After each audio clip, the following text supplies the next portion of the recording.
C'est quoi un Jobro? Ce terme est spécifique à JoJo, mais en vrai, à peu près tous les mangas ont des personnages qui peuvent s'y apparenter. Un Jobro, c'est tout simplement un ami du JoJo de la partie qu'on suit, et même le plus souvent son meilleur ami. Et du coup, ils ne sont parfois pas les plus intéressants ou même les mieux développés, mais ils sont quand même toujours présents pour une raison spécifique. Aujourd'hui, on va parler de tous les Jobro des 8 parties de JoJo, essayer de les analyser et de finalement déterminer le réel intérêt de ces personnages. Avant tout, vu que mes critères de sélection du Jobro de chaque partie sont assez vagues, il est très possible que les personnages que je considère comme Jobro ne soient pas les mêmes que vous. Alors si vous n'êtes pas d'accord sur ma sélection, je vous invite à me le dire en commentaire. Phantom Blood est sûrement une des parties pour laquelle le plus de monde est d'accord, mais on va quand même un peu expliquer pourquoi pour clarifier le terme de Jobro pour ceux qui n'y sont pas familiers. Donc déjà, on ne peut pas qualifier de Jobro le love interest du JoJo, vu que du coup c'est déjà son love interest. Ensuite, deux personnages sont présents longtemps dans la partie, proches de Jonathan et intéressants, Speedwagon et Antonio Zeppeli. Pour le coup, les deux ne sont clairement pas aussi important dans l'intrigue. Zeppeli en est un des principaux leviers alors que Speedwagon n'en est que spectateur. Mais on ne peut pas vraiment lui en tenir rigueur vu que c'est son rôle d'être quelqu'un de normal qui réagit comme nous spectateurs, on pourrait réagir aux trucs incroyables qui se passent devant lui. Quoi qu'il en soit, Antonio est tout de même plus ami avec Jonathan, avec qui il partage sa vie durant tout leur entraînement et surtout à qui il offrira son pouvoir juste avant de mourir. Donc vous l'aurez compris, mais c'est autant pour son importance dans l'histoire que sa relation avec son JoJo qui fait de Antonio un Jobro. Alors, Antonio Zeppeli est un maître de l'onde confirmé qui s'est entraîné des années en dédiant sa vie à la maîtrise de l'onde. Il fait partie des plus grands maîtres de sa génération et formera Jonathan pour l'aider à vaincre Dio et ainsi sauver le monde. Et les premières choses intéressantes sont ses motivations à faire tout ça. En effet, Zeppeli est né dans une riche famille italienne, alors on peut se demander ce qui a bien pu le pousser à partir s'entraîner au sommet d'une montagne au Tibet. Eh bien, suite à une expédition, son père a rapporté un mystérieux masque de pierre qui s'avérera en fait avoir le pouvoir de transformer son porteur en vampire. À cause de lui, Antonio verra son père tuer tout son équipage et se consumer au soleil. Mais au lieu de se morfondre ou de tenter d'oublier cet événement traumatisant, Zeppeli a plutôt décidé de prendre en main ce qu'il considère comme étant sa responsabilité et de faire en sorte de se débarrasser à tout jamais de ce masque. On ne sait pas vraiment si ce sens de l'honneur et des responsabilités viennent d'un syndrome de l'imposteur lié au fait qu'il soit le seul à avoir survécu, ou plutôt d'une éducation chevaleresque similaire à celle de Jonathan, mais quoi qu'il en soit, Zeppeli guidera toute sa vie en fonction de cela. Ainsi, en ayant cette capacité d'oublier ses potentielles envies de confort ou de calme, sûrement accentuée par le fait qu'il ait été riche, Zeppeli fait preuve d'une sorte de surhumanité, le rendant capable de se transcender pour régaler les monstres qu'il souhaite combattre. Cela a à la fois pour effet de le rapprocher de ses ennemis dans le résultat, qui est de transcender sa condition humaine, mais également de l'y opposer. Contrairement à Dio, Zeppeli ne se bat pas pour lui ni pour ses proches, mais bien pour toute l'humanité qu'il souhaite garder du danger du masque et plus tard de Dio. Et ça lui permet de se détacher du JoJo qui l'accompagne et aide en devenant une sorte de modèle qui inspire Jonathan. Car même si Jonathan se bat techniquement pour sauver le monde, il le fait aussi pour se venger de Dio qui a tué son père, son chien et a humilié sa femme. Du coup, Zeppeli devient un peu une sorte de figure de perfection, ce qui rend sa mort encore plus grandiose. D'ailleurs, même si cela accentue l'impact de sa mort, ce qui en donne vraiment le sens, ça reste quand même la prémonition de Tom Petty. En effet, en tant que maître de l'onde confirmé, celui-ci a la capacité de voir certaines portions du futur. Et quand il a rencontré Zeppeli, il a vu qu'il allait mourir et lui a clairement dit que s'il se formait à l'onde, il mourrait de manière prématurée. Mais Zeppeli a tout de même décidé de se former à l'onde et quand il a vu les conditions de sa mort arriver, au lieu de paniquer et de tenter de fuir, il a préféré avancer directement vers son destin et se préparer à offrir son pouvoir à Jonathan pour lui permettre de finir la quête qu'il avait commencée. Cette détermination qui transcende la mort elle-même montre clairement que Zeppeli n'a pas choisi cette voie par dépit, mais bien par conviction, ce qu'on ne comprend qu'au moment de sa mort, et qui en fait un personnage dont on se rappelle malgré son passage assez court dans le manga. Mais ce n'est pas parce qu'il est plein de qualités que Zeppeli est vraiment parfait, car s'il est capable d'aller aussi loin dans ce qu'il pense être juste et de sacrifier toute sa vie pour une telle cause, est-il vraiment capable de prendre le moindre recul vis-à-vis de sa situation? En effet, on remarque qu'il place l'art de l'onde sur un piédestal, il la qualifie de niveau ultime de l'humanité et a donc une foi totale en cet art. Mais avec ça et son objectif qui lui prend l'entièreté de sa vie, Zeppeli a une vision très fermée du monde. S'il n'avait pas une telle admiration pour l'onde, il aurait été très probable que sa force d'esprit lui offre un stand qui lui aurait donné bien plus de chances de vaincre Dio. Et oui, c'est totalement un anachronisme, mais vous voyez l'idée, il se ferme des portes tout seul et c'est un peu la même chose avec la mort que lui avait prédit son maître. Alors certes, dans JoJo, le destin est très puissant, mais si ça se trouve, s'il n'avait pas cru mot pour mot à cette prédiction et qu'il avait vécu dans l'idée qu'il survivrait ou qu'il vaincrait Tarkus, peut-être qu'il aurait pu s'en sortir, même si encore une fois, pour ça c'est vraiment pas sûr. Mais bon, en tout cas, grâce à ça, ce personnage devient encore plus intéressant, n'étant plus simplement un maître parfait. Et en plus de tout ça, Antonio Zeppeli pose les bases de ce que seront les personnages dans la suite du manga, car dans cette partie, la plupart des personnages sont assez assez sérieux, à part lui qui est globalement extravagant dans à peu près tout. Déjà dans ses vêtements qui lanceront la mode des styles chelous de Jojo, et aussi dans son caractère de mec un peu bizarre qui frappe des blessés dans la rue ou qui fait des poses bizarres sans contexte. Bref, ce personnage est globalement excellent. Et là, vous vous dites sûrement que j'ai juste mis un titre putaclic et que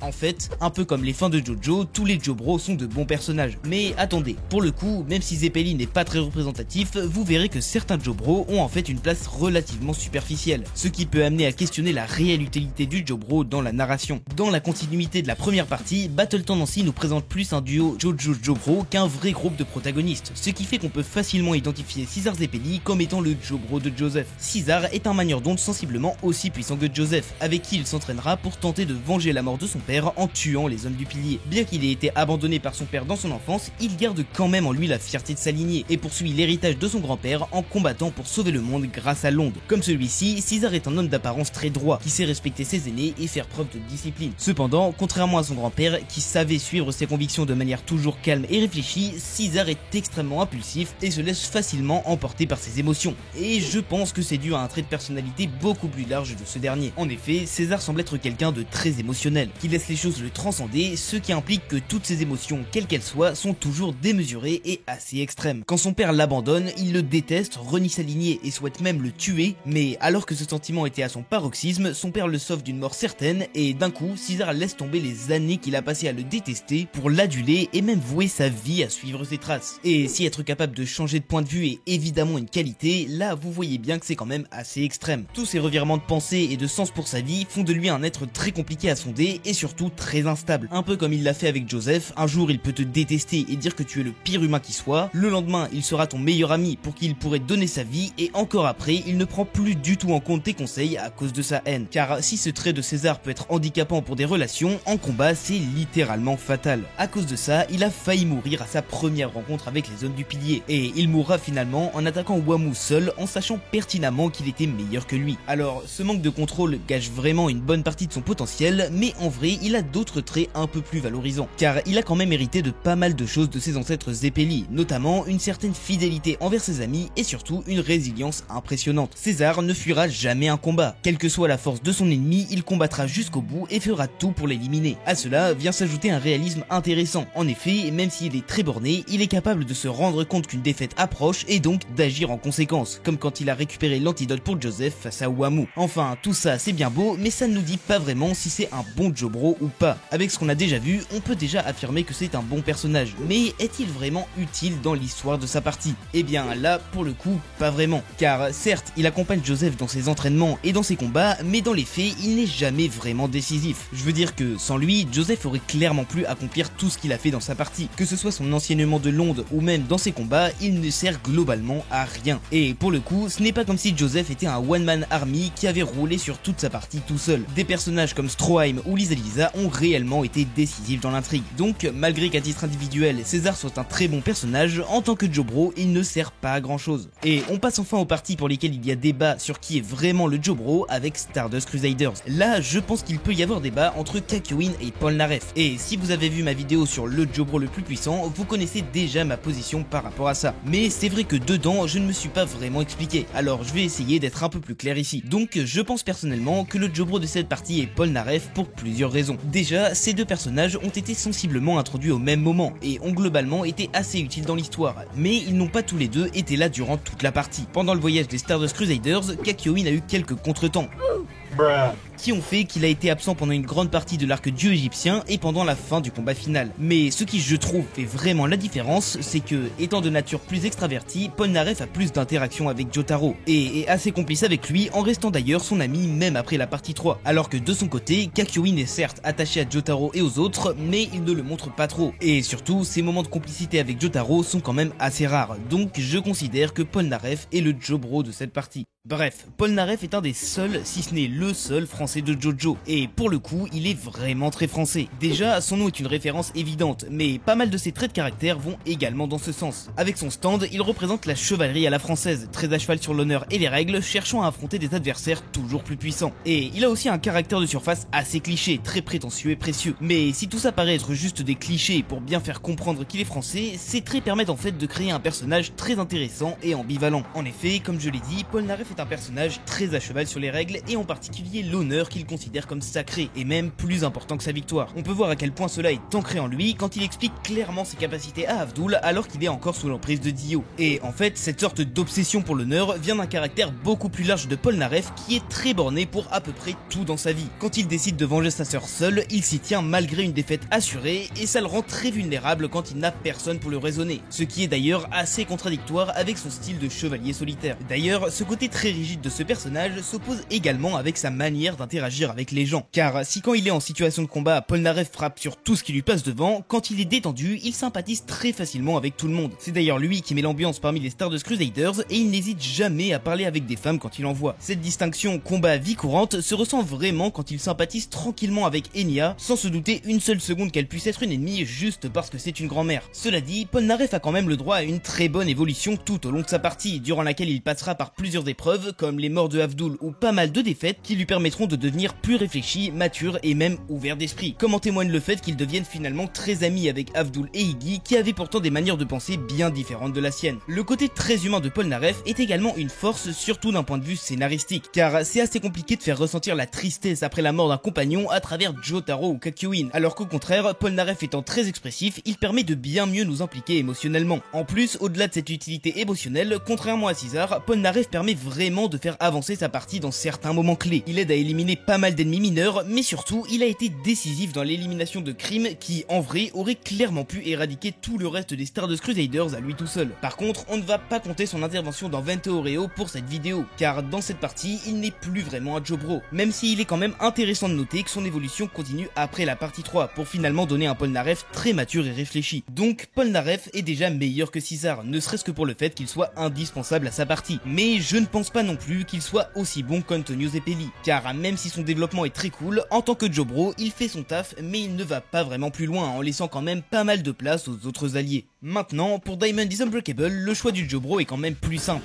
car dans le groupe principal de Morio, Rohan et Josuke ne s'aiment pas trop, et Koichi est plus proche de Jotaro ou justement de Rohan. Donc il ne reste que Okuyasu qui pour le coup est vraiment très proche de Josuke. En fait, à partir du moment où ils deviennent amis, ils sont quasiment tout le temps ensemble, que ce soit avant, pendant ou même après les cours. Donc Okuyasu était un complice du premier vrai méchant de la partie qui était en fait son frère, et il deviendra par la suite un des personnages centraux de Diamond is Unbreakable. Et ce pourquoi il est le plus connu avant même son stand, c'est sa d'habilité légendaire. Mais est-ce que c'est vraiment mérité? Eh bien oui, c'est vrai que Okuyasu est vraiment quelqu'un de très crédule, qui se laisse très facilement embobiner ou qui peut se déconcentrer très rapidement, qui a du mal à agir seul et surtout qui est très impulsif. Mais je pense que ce qui peut être vraiment intéressant, c'est de se demander pourquoi. Déjà, pour ce qui est de sa crédulité, je pense que ça vient du fait qu'il soit naturellement très curieux, car on a pu le voir à plusieurs reprises, mais quand quelque chose l'intéresse, il se penche vraiment dessus et aime en savoir plus. Il mentionne par exemple plusieurs fois ses interrogations vis-à-vis du procédé par lequel son stand pouvait effacer l'espace, ce qui montre une certaine réflexion à ce sujet. Ensuite, pour ce qui est de se déconcentrer, bon là, pas vraiment besoin de chercher, je pense qu'il est juste distrait. Par contre, en ce qui concerne la difficulté de prise de décision, là c'est assez intéressant. Cela semble être le résultat d'un long conditionnement qui aurait commencé à l'enfance. En effet, depuis qu'il est seul avec son frère, Okuyasu s'est totalement laissé guider par celui-ci. Il n'a toujours fait qu'exécuter les ordres de son frère qui en plus lui répétait sans cesse qu'il était incapable et complètement débile. À cause de ça, et sans doute aussi du fait qu'il se soit fait battre par son père, Okuyasu a tendance à se rabaisser et à se voir comme un incapable qui ne pourrait pas prendre de décision. Ça se voit quand, à plusieurs reprises pendant des combats, il mentionne le fait que son frère aurait su quoi faire à sa place. Et enfin, pour ce qui est de son côté très impulsif et violent, je pense que c'est encore une fois le fait qu'il ait subi et assisté à de la violence dans son enfance qui a sûrement contribué à une normalisation de la violence comme manière de régler un conflit. Mais en fait, si tout le monde a cette image d'un Okuyasu bête et méchant, c'est parce que, en effet, il l'était au début de la partie 4. Sauf que, entre ce moment et la fin de Diamond is Unbreakable, Okuyasu a changé d'environnement, d'entourage et même de sens à sa vie, ce qui l'a quand même pas mal fait changer. En effet, au fil du temps, on a pu voir Okuyasu faire preuve d'une certaine forme d'intelligence. Déjà, en combat, il a quand même gagné pas mal d'affrontements face à des ennemis très puissants et a appris à vraiment bien utiliser son stand. Mais également en termes de finances, on sait notamment qu'il épargnait intelligemment son argent et on l'a même vu donner des conseils pertinents à Shigechi pour l'aider à récolter encore encore plus d'argent avec son stand. Aussi, plus on le connaît, plus on se rend compte que s'il est assez hostile envers les gens qu'il ne connaît pas, Okuyasu est vraiment très cool avec son entourage. Il n'hésite pas à rendre service, est très fidèle envers ses amis, allant même jusqu'à se sacrifier pour Josuke, et surtout, il est capable d'être très gentil et indulgent, notamment envers son père qu'il cherche à sauver et dont il s'occupe malgré les abus qu'il a pu lui faire subir par le passé. Au-delà de tout ça, Okuyasu est un personnage réellement utile pour sa partie, durant laquelle il a réussi à se faire une bonne place malgré le grand nombre de personnages très intéressants qui l'entourent, mais également à être indispensable face à plusieurs ennemis clés comme Kira ou Red Hot Chili Pepper. Donc, pour son très bon développement de personnage et pour son utilité non négligeable, Okuyasu est un très bon Jobro. Ensuite, pour Vento Oreo, je ne pense pas non plus qu'il puisse y avoir de vrais débats, car franchement, Bucciarati est vraiment très présent, très important et proche de Giorno. Donc, Bruno Bucciarati est un gangster, d'abord simplement chef de groupe, puis lieutenant de la passionnée, qui luttera secrètement durant toute la partie pour remplacer son chef. Ce personnage est un peu dans le même style que les Zeppeli, dont il semble être une sorte d'héritier spirituel, d'abord parce qu'il est italien comme eux, mais surtout car il partage avec eux une vision de la vie et du monde. Comme Antonio Zeppeli, Bucciarati considère beaucoup la détermination et l'honneur et il se bat pour ses convictions. Sauf que, contrairement aux Zeppeli, Bucciarati n'est factuellement pas dans le camp du bien. Il travaille tout de même pour la mafia et a très souvent recouru à la violence, non pas envers des zombies, mais des humains. Et ça, c'est sans doute le plus intéressant chez ce personnage. Car en termes de personne, il est globalement parfait. Il est extrêmement gentil et attentionné en ne jugeant jamais les gens à l'avance et en offrant leur chance à chacun. Il aide notamment tous ceux qui deviendront des membres du Bucci Gang en mettant de côté ses intérêts pour les conseiller au mieux, en disant par exemple à Narancia de vivre une vie normale et de ne pas rejoindre un gang à son jeune âge. Il est aussi intelligent et très bon combattant en se plaçant facilement parmi les éléments les plus puissants de la passionnée derrière Risotto et Chocolata grâce à son très bon stand, sa capacité d'analyse et surtout son humilité qui lui permet de jamais se laisser surprendre par orgueil ou par ego. Et tout ça, on le voit très clairement dans ses relations avec les gens. Tous les gens du quartier qu'il prend en charge l'adorent, n'hésitent jamais à lui demander de l'aide et lui font même plus confiance qu'à la police. Et il a été tellement sympa avec Trish qu'elle se retrouve très affectée par sa mort alors qu'il ne se connaissait même pas depuis 2 jours. Mais en parallèle, c'est un criminel qui en plus a une nature assez violente. Par exemple, à seulement 12 ans, il n'hésite pas à assassiner des hommes de sang-froid et il n'a aucun scrupule à tuer des gens dont il n'approuve pas les actions. Cette dichotomie dans la vie de Bucciarati l'amène finalement dans sa partie à faire face à un terrible dilemme, le menant à choisir entre la survie de son groupe ou ses valeurs. Cela prend forme dans Vento Oreo, dans le choix de se rebeller ou non contre Diavolo et la passionnée qui vont à l'encontre de ses valeurs, d'une part en vendant de la drogue menant à la mort de beaucoup de gens dont des enfants, et d'autre part avec Diavolo qui brise les liens sacrés de la famille en tentant de tuer sa propre fille. Mais ce choix impliquerait de mettre en péril sa propre vie, mais également celle de tous ses amis. Et à travers ce choix, on peut voir à quel point Bucciarati est juste et lucide. Il laisse le choix à ses subordonnés de le trahir pour rester dans la passionnée, et il ne blâme pas du tout Fugo pour son choix. Par rapport à sa relation avec Giorno, Bucciarati est le premier à avoir senti son potentiel et à lui avoir fait confiance. Et par la suite, il témoignera un profond respect envers celui-ci. En vrai, on dirait pas trop dans la partie parce que Bucciarati n'est pas très expressif, mais je pense qu'il affectionne beaucoup Giorno parce qu'il a quand même remis sa vie entre ses mains plusieurs fois. Et en termes d'utilité dans la partie, franchement, je ne vois pas vraiment comment faire mieux. Bucciarati est littéralement indispensable dans toutes les étapes de la partie et c'est même lui qui est à la tête de la révolte contre Diavolo. Donc Bruno Bucciarati est clairement un excellent Jobro pour ses qualités personnelles et son utilité, mais est-ce qu'il est vraiment meilleur que Antonio Zeppeli? Eh bien franchement, je pense que oui, car il a été, je trouve, bien plus décisif dans le déroulé de sa partie et aussi parce que je préfère son développement. Continuons avec le, ou plutôt ici, la Jobro de Stone Ocean. En effet, je pense que les deux seuls personnages qui pourraient être les Jobro de Jolyne sont FF et Hermès, avec qui elle passe le plus clair de son temps dans Stone Ocean. Maintenant, pour les départager, vu que les deux me paraissent globalement aussi complices avec Jolyne, on va juste prendre celle qui a passé le plus de temps à ses côtés. Et là, pour le coup, c'est très clairement Hermès qui l'a rencontré plus tôt et a survécu plus longtemps dans la partie. Donc, Hermès est une américaine qui s'est retrouvée en prison en même temps que Jolyne, incarcérée pour 8 ans suite à un vol à main armée. C'est un personnage assez atypique par rapport aux précédents Jobro qui, malgré leurs différences, avaient en commun un certain sens de la justice et de l'honneur. Parce que Hermès a globalement tout d'un gangster, de son langage à ses actes parfois assez violents. Et en fait, avec son passé, ça peut se comprendre. La police n'a pas été capable de protéger sa sœur des gangs qu'elle avait dénoncés et n'a pas vraiment condamné celui qui a directement ordonné son exécution. Donc ça paraît assez logique pour elle de vouloir s'occuper elle-même de venger sa sœur, quitte à prendre 8 ans de prison. Ce qui, au passage, est beaucoup plus que les 5 ans qu'a pris Sportmax alors qu'il était inculpé pour homicide. Donc globalement, la principale motivation de Hermès durant une grande partie de Stone Ocean, c'est de se venger. Elle y mettra pas mal d'efforts et y arrivera finalement, mais malgré ça, elle restera avec Jolyne et va même jusqu'à se sacrifier pour elle. Parce que pendant sa quête de vengeance, elle a fini par trouver bien mieux que sa dite vengeance. Bon, là dit comme ça, c'est vraiment niais, mais en gros, le personnage de Hermès symbolise assez bien le dicton « Ce qui compte, ce n'est pas l'arrivée,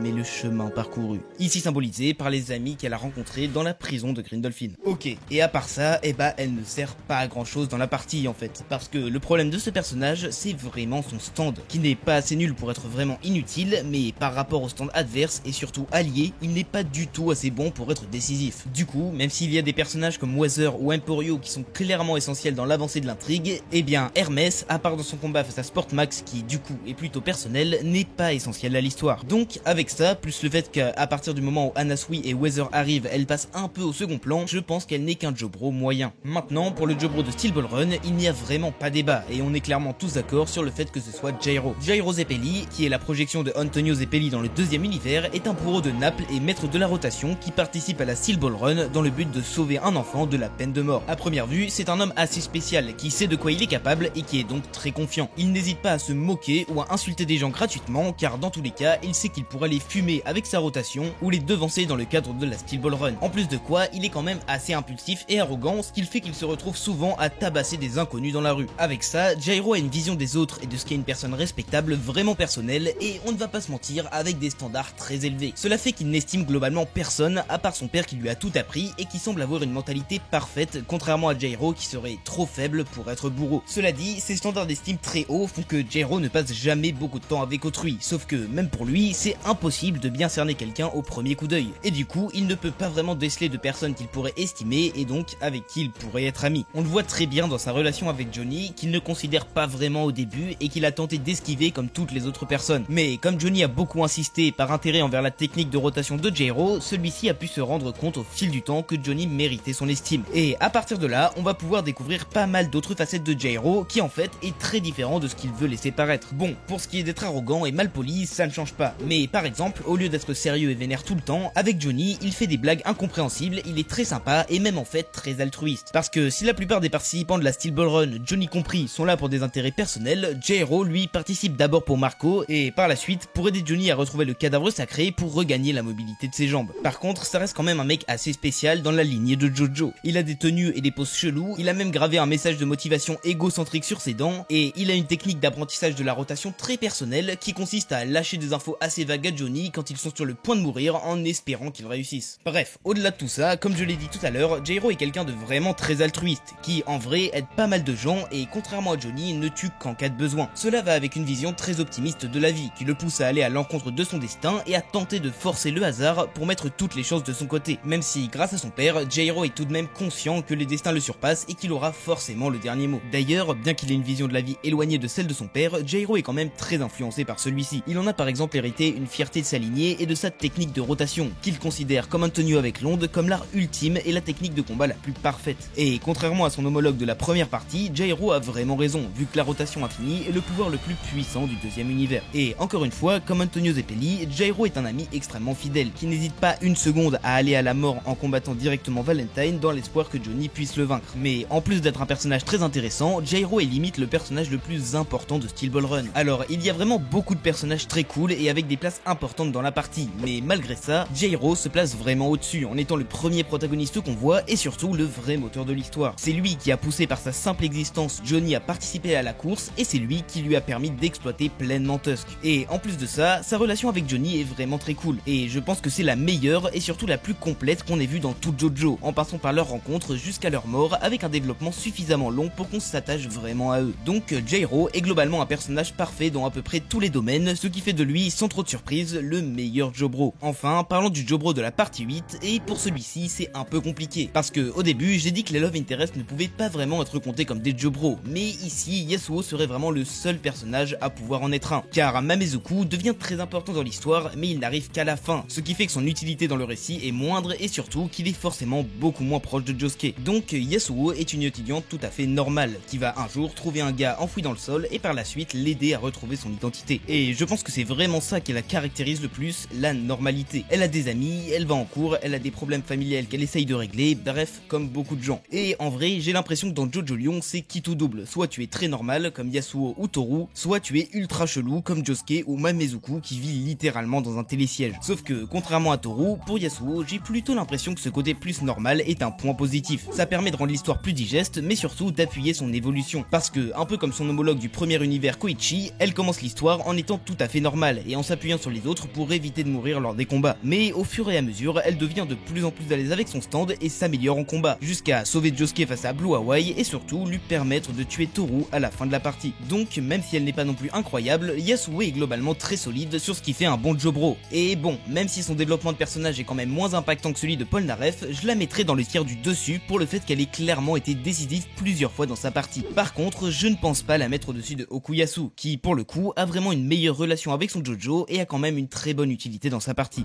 Finalement, les Jobro semblent être simplement présents pour guider le Jojo. Ils sont tous plus ou moins déterminants dans sa réussite, mais quoi qu'on puisse en dire, ils l'accompagnent toujours, au moins mentalement, pour l'aider à accomplir sa quête. Mais bon, en fait, chercher ce qui fait un Jobro est une quête un peu vaine, vu que ce concept a été inventé par la communauté et n'a jamais été canon. Donc c'est globalement impossible de trouver un point commun ou une explication qui n'existe pas. Et ça serait sûrement bien plus simple de trouver l'essence d'un autre type de personnage, comme au hasard, les Jojo. Voilà pour cette vidéo sur les Jobro. Encore une fois, si vous n'êtes pas d'accord avec mon classement ou même sur les Jobro choisis, n'hésitez pas à me le dire avec des arguments. Et bon, je pense que je vais quand même faire quelques vidéos sur des personnages qui auraient vraiment pu en être et qui sont très intéressants à traiter comme Koichi ou Kakyoin. Quoi qu'il en soit, si cette vidéo vous a plu, n'hésitez pas à la liker et à vous abonner et moi je vous dis à plus tard pour une prochaine vidéo.